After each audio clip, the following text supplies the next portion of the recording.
O Lorna, saan ka na naman galing? Bakit lasing na lasing? Ka na namang bata ka, ha? Hindi mo ba alam na iba na ang panahon ngayon, ha? Hoy, tungkol Lola naman, pinayagan naman ako ni Mami at alam ko ang ginagawa ko, Lola, kaya huwag ka masyadong OA dyan. O Berna, bakit mo hinahayaang naglalasing ang anak mo? Bakit hindi mo pagsabihan? Kasi kung may mangyaring masama dyan, baka magsisi ka. Hayaan mo lang si Lorna, Nay. Alam niya ang ginagawa niya. Basta ako, Berna, hindi ako nagkulang ng paalala sa'yo. Baka pagsisihan mo din yan sa huli. O Lorna, tigilan mo na yan. Okay na yun. Pinagbigyan na kita. Kainis naman, lagi na lang akong pinupuna. Bakit hindi na lang kaya sila maging masaya para sa akin? Good morning, Lola. Pwedeng pakikuha yung bag ko sa school. Nasa kusina, please. O sige, sandali lang. Bumangon ka na dyan at oras na.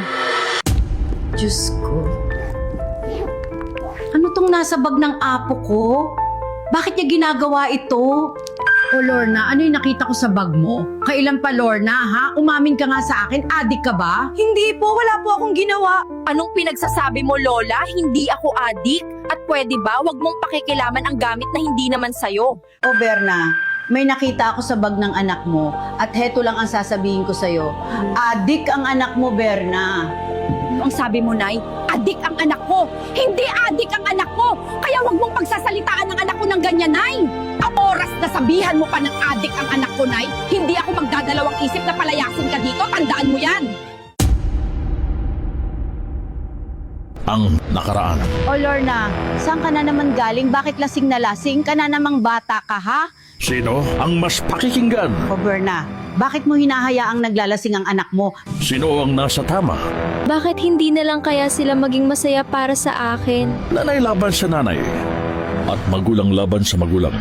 O Berna, may nakita ako sa bag ng anak mo at heto lang ang sasabihin ko sa'yo. Adik ang anak mo, Berna. Kailan pa Lorna, ha? Umamin ka nga sa akin, adik ka ba? Hindi adik ang anak ko. Kaya wag mong pagsasalitaan ng anak ko ng ganyan, Nay. Ang oras na sabihan mo pa ng adik ang anak ko, Nay, hindi ako magdadalawang isip na palayasin ka dito. Tandaan mo yan.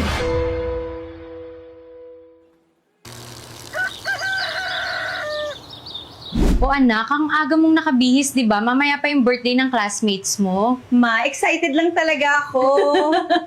Bakit, Ma? Bagay ba ang suot ko? At nga pala, Ma, baka medyo malate ako ng uwi mamaya, ha? Naku, Berna, bakit mo naman pinayagang umalis ng ganyan ang suot ng anak mo? Baka mapano yan? Ma, wala pong pwedeng mangyari sa kanya. Ay nako, Berna. Sinasabi ko na sa'yo, kapag may nangyaring masama dyan sa anak mo, lalo na hinahayaan mong umuwi ng gabi. Party, party! Let's go! Sobrang sarap maging dalaga!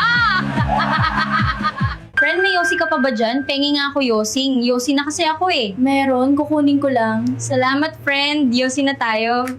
O Nay, bakit hindi ka pa kumakain, Oras na, Nay, baka gutumin ka niyan. Wala akong gana, anak. Naku, Berna.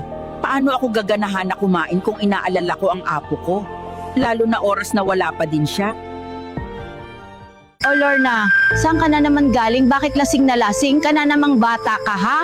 Hindi mo ba alam na iba na ang panahon ngayon, ha? Hoy, tungkol Lola naman, pinayagan naman ako ni Mami at alam ko ang ginagawa ko, Lola, kaya huwag ka masyadong OA dyan. O Berna, bakit mo hinahayaang naglalasing ang anak mo? Bakit hindi mo pagsabihan? Kasi kung may mangyaring masama dyan, baka magsisi ka. Hayaan mo lang si Lorna, Nay. Alam niya ang ginagawa niya. Basta ako, Berna, hindi ako nagkulang ng paalala sa'yo. Baka pagsisihan mo din yan sa huli. O Lorna, tigilan mo na yan. Okay na yun. Pinagbigyan na kita. Kainis naman, lagi na lang akong pinupuna. Bakit hindi na lang kaya sila maging masaya para sa akin? Good morning, Lola. Pwedeng pakikuha yung bag ko sa school. Nasa kusina, please. O sige, sandali lang. Bumangon ka na dyan at oras na. Diyos ko. Ano tong nasa bag ng apo ko? Bakit niya ginagawa ito? O Lorna, ano yung nakita ko sa bag mo? Kailan pa Lorna, ha? Umamin ka nga sa akin, adik ka ba? Hindi po, wala po akong ginawa. Anong pinagsasabi mo, Lola? Hindi ako adik? At pwede ba, wag mong pakikilaman ang gamit na hindi naman sayo? O Berna, may nakita ako sa bag ng anak mo at heto lang ang sasabihin ko sa'yo. Adik ang anak mo, Berna. Ano ang sabi mo, Nay? Adik ang anak ko! Hindi adik ang anak ko! Kaya wag mong pagsasalitaan ng anak ko ng ganyan, Nay! Ang oras na sabihan mo pa ng adik ang anak ko, Nay, hindi ako magdadalawang isip na palayasin ka dito. Tandaan mo yan! O anak, totoo ba ang sinasabi ng lola mo tungkol sa'yo? Gumagamit ka ba ng pinagbabawal na gamot, ha? Hindi po, ma. Hindi ko po magagawa yun. Lalo na mataas ang respeto ko sa inyo ni Lola. Pero hindi ko alam kung bakit niya sinabi yun. Naniniwala ako sa iyo, anak ko. Tignan mo na, Nay, hindi naman totoo ang sinasabi niyo. Kaya dahil dyan, lumayas na kayo dito bago pa na may magawa ako sa inyong hindi maganda. Berna, anak, pakinggan mo naman ako. Totoo lahat ng sinasabi ko. Maawa ka sa akin. Munti ka na akong kabahan doon, Mark. Akala ko mabibisto na ako ng lola ko sa ginagawa natin. Mabuti na lang magaling ako umarte. Magaling, Lorna. Dapat lang na huwag ka magpahuli. Kasi kung hindi, alam mo na. Kawawa ka naman, Berna. Hindi mo alam ang mga kalokohang ginagawa ng anak mo. Masyado kang kampante. Sana hindi ka magsisisi. O ma, bakit tayo lang dalawa ang nandito? Nasaan si Lola? Hindi pa ba siya gutom? Hindi na siya kakain, anak. Ah, ganun ba? Pinalayas ko na ang lola mo dito. Dahil hindi ko nagustuhan ang binibintang niya sa'yo, anak. May bakanting apartment ka pa ba dito? Meron, bakit? Kukuha ka ba patanda? Oo, sana. At huwag ka mag-alala, meron akong pera. Aalis na po ako, ma, ha? Promise. Saglit lang ako. May kukuhanin lang po ako, ha? Sige, mag-ingat ka. Huwag kang magpapagabi, ha? Opo, ma. Babalik agad ako. Bakit ang tagal mong lumabas, Mark? Kanina pa ako dito. Ano, meron ka ba dyan? Meron syempre sama ka sa akin sa loob para mabigay ko na sa'yo. Pinamiss ko itong place mo, ah. Ang sarap ng amoy. Nakaka-addict. Kung gusto mo pala ulit maging adik, ano pang hinihintay mo? Tara na. Ano, Lorna? Okay ba? Mukhang sabog ka na dyan, ha? At isa pa, oras na baka hanapin ka pa ng magulang mo. Oras na. Anong ginagawa mo dyan? Magumagaya ka na din ba kay Lola? Hindi, anak. Nag-aalala lang ako sa'yo. Anong nagyari sa'yo, Lorna? Ang sabi mo, sandali ka lang. At bakit ganyan ang mukha mo, ha? Mama, wala to. Makeup lang to, kaya wag masyadong OA, ha? Matagal ka na naming minamanmanan, pati ang babaeng kasama mo. Kaya mabuti pa sumuko ka na bago pa may mangyari sa yung iba. Sige na po, susuko na ako.